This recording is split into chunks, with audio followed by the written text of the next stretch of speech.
नमस्कार,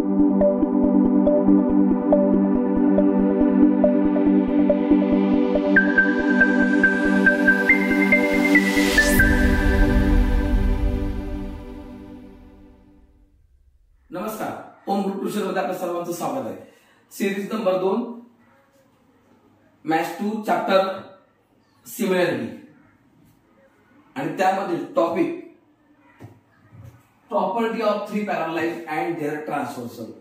तर बघा, property of three parallel line and their transversal या संदर्भात थोडीशी मी माहिती देतो तुम्हाला। आधी ही प्रॉपर्टी काय असेल तर तीन पॅरलल लाईनचा संदर्भ इथे येतो। जर तीन पॅरलल लाईन आहेत, line L M N N, त्या तीन लाईन काय पॅरलल आहेत म्हणजे, आणि जर का त्याला दोन ट्रान्सव्हर्सल इंटरसेक्ट करत असतील तर त्यांचं या parallel line A B C D E F, तर ह्या पॅरलल लाईन काय करतात, या ट्रान्सव्हर्सलचं ना विभाजन होतं, डिवाइड होतात ट्रान्सव्हर्सल, आणि हे इक्वल प्रपोर्शन मध्ये होतात। म्हणजे AC divide C equal to BD divide DF, BD divide DF, बरोबर। पण इथे ही ती प्रॉपर्टी वापरताना आपल्याला पॅरलल लाईन किती पाहिजे, तीन पाहिजे। लक्षात ठेवायचं, पॅरलल लाईन किती पाहिजे, तीन। तर ह्या प्रॉपर्टीच्या संदर्भात आपण उदाहरणं सोडवायची आहे। उदाहरणार्थ बघा, इथे मी पहिला एक सम तुम्हाला दिलेला आहे। तर इन फिगर ही डायग्राम तुम्हाला काढून दिलेली आहे। याच्यामध्ये दोन ट्रान्सव्हर्सल आहेत, त्या तीन पॅरलल लाईन आहेत। ते बघा किती लाईन AB पॅरलल, ही चिन्ह जे आहे उभी दोन लाईन, हे जी चिन्ह आहे ही चिन्ह आहे पॅरलल लाईन म्हणजे समांतर रेषा।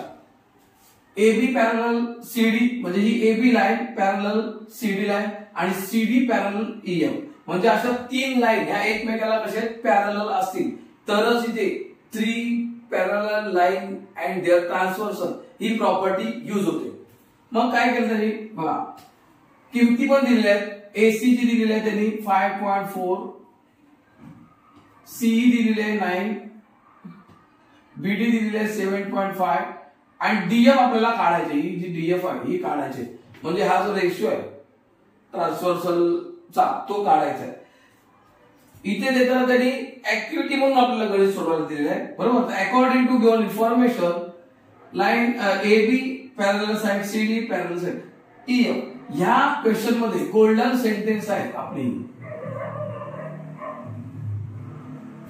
ह्या सेंटेन्स वरून आपल्याला लक्षात येते की इथे आपण थ्री पॅरलल लाईन ही प्रॉपर्टी यूज करू शकतो, वापरू शकतो, आणि त्यानुसार आपण काय केलेलं इथे त्याचा फॉर्म्युला तयार केला। आता इथे काय केलं त्यांनी, AC डिवाइड बाय CE, पण इथे त्यांनी AC दिलाय, डिवाइड बाय CE दिलेलं नाहीये। मग आपण इथे CE लिहायचं, म्हणजे आपला एक फिलिंग द ब्लँक्स म्हणली।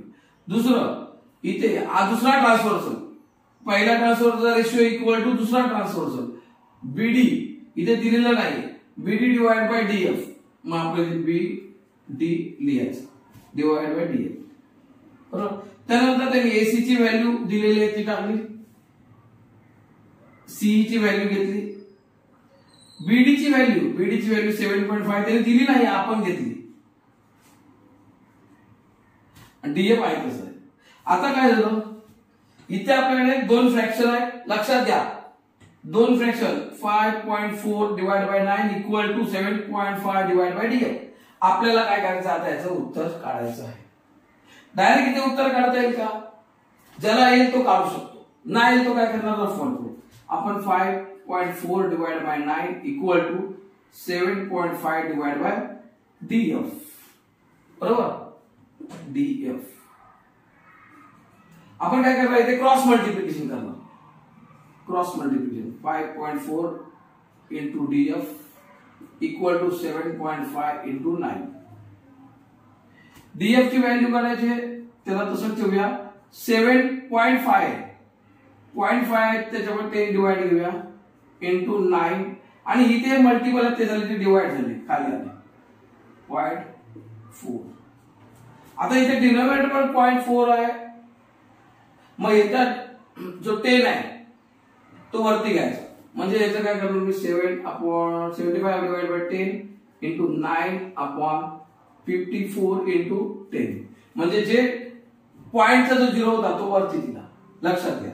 इथे बघा आता आपल्याला याचं डिव्हिजन करायचं आहे. डिव्हिजन करताना काय करू आपण, 9 1 जा 9, 9 6 जा 54,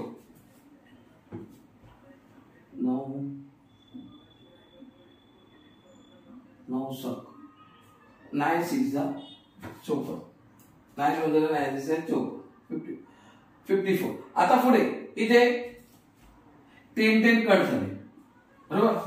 मग राहिले किती, 75 डिवाइड बाय 6. आता 75 डिवाइड बाय 6 डायरेक्ट डिव्हिजन होत नाही, बरोबर. मग आपण काय करूया, याला डिवाइड करून घेऊ. 75 डिवाइड बाय 6, 6 1 जा 6 पहिला, राहिले किती 1 5, 6 2 जा 12, राहिले 3, 0 घेतला पॉइंट घेतला, 6 5 जा 30. म्हणजे आपलं उत्तर आलं 12.5. म्हणजे DF इक्वल टू 12.5. हे आपल्या इथे उत्तर आलं. आता मी ना हे इथे तुम्हाला एक्स्ट्रा करून दाखवलं. एक्झाम मध्ये फक्त एवढंच भरायचं, हे तुम्हाला 2 मार्क्स मिळतील. लक्षात, हे तुम्हाला रफ वर्क करतो, बरोबर. आता पुढे आता इथे काय केलंय, इथे तुम्हाला पूर्ण सम सॉल्व्ह करायचा आहे. मग या सम मध्ये दिलंय काय त्यांनी, बरोबर, दिलंय काय ते मी पुसतो आता. तर दिलंय काय आपण इथे लिहू शकतो सोल्युशन मध्ये, according to given information, according to given information. तर बघा पहिल्या इन्फॉर्मेशन म्हणजे क्वेश्चन प्रॉपर रीड करताना काय करायचं आपलं, इन ट्रॅपेझियम ABCD. इथे काय दिलं आपल्या, ट्रॅपेझियम दिलेलं, बरोबर. आणि पुढे काय सांगते, side AB parallel side PQ parallel side DC. म्हणजे आपल्याला जी सेंटेन्स पाहिजे 3 पॅरलल लाईनची ती इथे मिळाली. AB parallel PQ parallel side DC. म्हणजे हा AB parallel PQ parallel DC, बरोबर. मग आपण त्याप्रमाणे इथे काय करायचं, इथे ट्रान्सव्हर्सलचा फॉर्म्युला बनवायचा. म्हणजे property of 3 parallel line and their transversal. Solution मध्ये आपण अकॉर्डिंग टू गिवन इन्फॉर्मेशन, बरोबर. काय दिलं, इन ट्रॅपेझियम. कुठे करायचं, इन ट्रॅपेझियम ABCD. आता ट्रॅपेझियम ABCD मध्ये side AB parallel side PQ parallel side DC. हे आपल्याला काय दिले, गिवन आहे. हे काय गिवन आहे. देअरफॉर हे दिलेलं आहे, म्हणून आपण काय करतोय, फॉर्म्युला बदल करतो. ह्या ज्या पॅरलल लाईन आहेत त्यांना ट्रान्सव्हर्सलने डिवाइड केला, त्यांचा रेशिओ. हा ट्रान्सव्हर्सल असा केला, हा ट्रान्सव्हर्सल असा केला. आता इथे ट्रॅपेझियम असल्यामुळे ह्या टाइपची फिगर नाही, म्हणजे वरती असे एरो वगैरे दाखवले नाहीत, लक्षात आलं. पण आहे तोच बघा. मग AP डिवाइड बाय PD, हा ट्रान्सव्हर्सल डिवाइड बाय ट्रान्सव्हर्सलचा जो पार्ट आहे AP, 2 पॅरलल लाईन मधला हिस्सा part, equal to BQ divide by QC. याला रिझल्ट काय लिहिणार, property of 3 parallel line, property of 3 parallel line and their transversal. बरोबर. आता इथे किमती दिलेल्या आहेत. AP इक्वल टू दिले 15, PD दिलेले 12, QC दिलेले 14. आपल्याला फाइंड करायचे BQ, ही फाइंड करायची. मग व्हॅल्यू पुट अप करूया.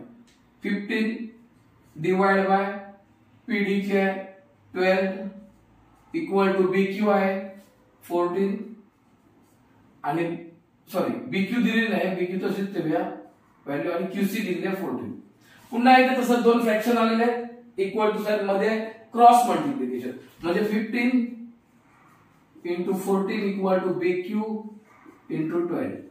व्हॅल्यू काढायचे BQ चे BQ ला तिथे ठेवला. therefore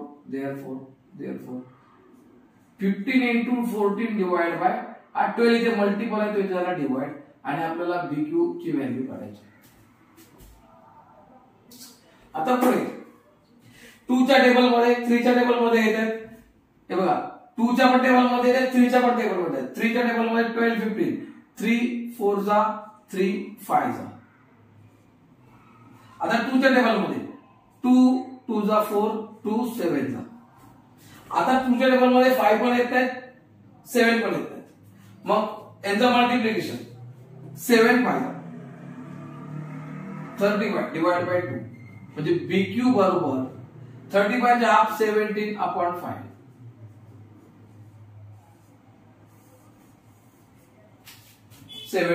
म्हणजे BQ ची व्हॅल्यू किती झाली 17/5. लक्षात घ्या. हे झालं. पुन्हा आता आपल्याला अजून एक सम प्रश्न दिलेला आहे बरोबर. अजून एक सम आपल्याला त्याने दिलेला आहे ते पण आपल्याला सोडवायचं आहे. पण इथे पण आपल्याला काय करायचं आहे त्याने फिगर दिलेली आहे. लक्षात आलं का.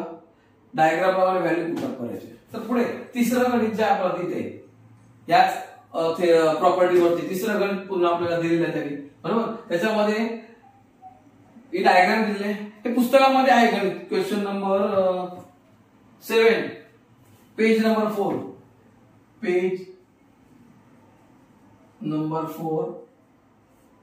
क्वेश्चन नंबर 7 आहे. तर तुम्ही क्वेश्चन बघू शकता तिथे. तर इथे पण त्याने काय केलंय AB parallel CD parallel EF म्हणजे 3 लाईन काय पॅरलल आहेत. म्हणजे AB CD आणि EF या पॅरलल लाईन आहेत आणि हे आडवे ज्या लाईन आहेत आडवे त्याच्या ट्रान्सव्हर्सल आहेत. लक्षात. मग ट्रान्सव्हर्सलचा जो रेशिओ आहे तो आपल्याला घ्यायचा आहे. म्हणजे आता ते लिहिताना आणि फाइंड काय करायचं बघा X आणि AE फाइंड करायचं. मग आपण इथे पुन्हा आता लिहिताना गणित लिहिताना कसं लिहिणार अकॉर्डिंग टू सोल्युशन मध्ये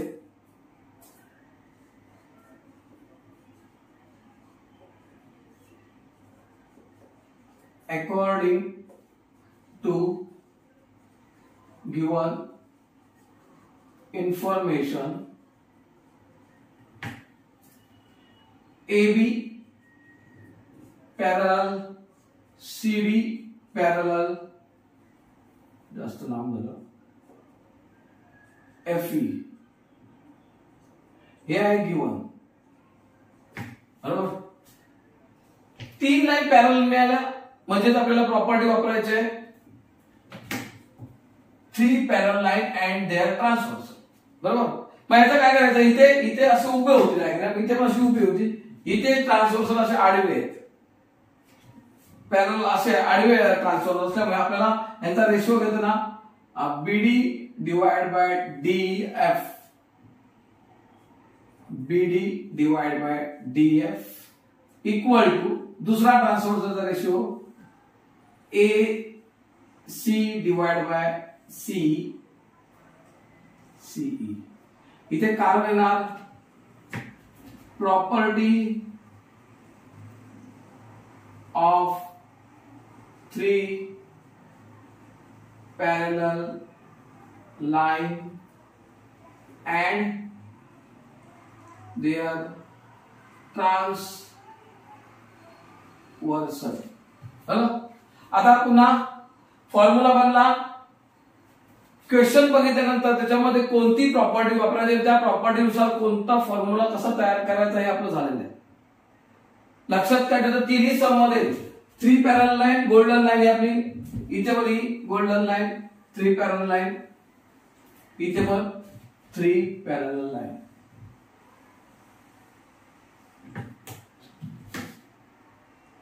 थ्री पॅरलल लाईन ट्रान्सव्हर्सलचा रेशिओ इथे ट्रान्सफर असे आहेत त्यांचा रेशिओ बरोबर. आता व्हॅल्यू पुट अप करूया.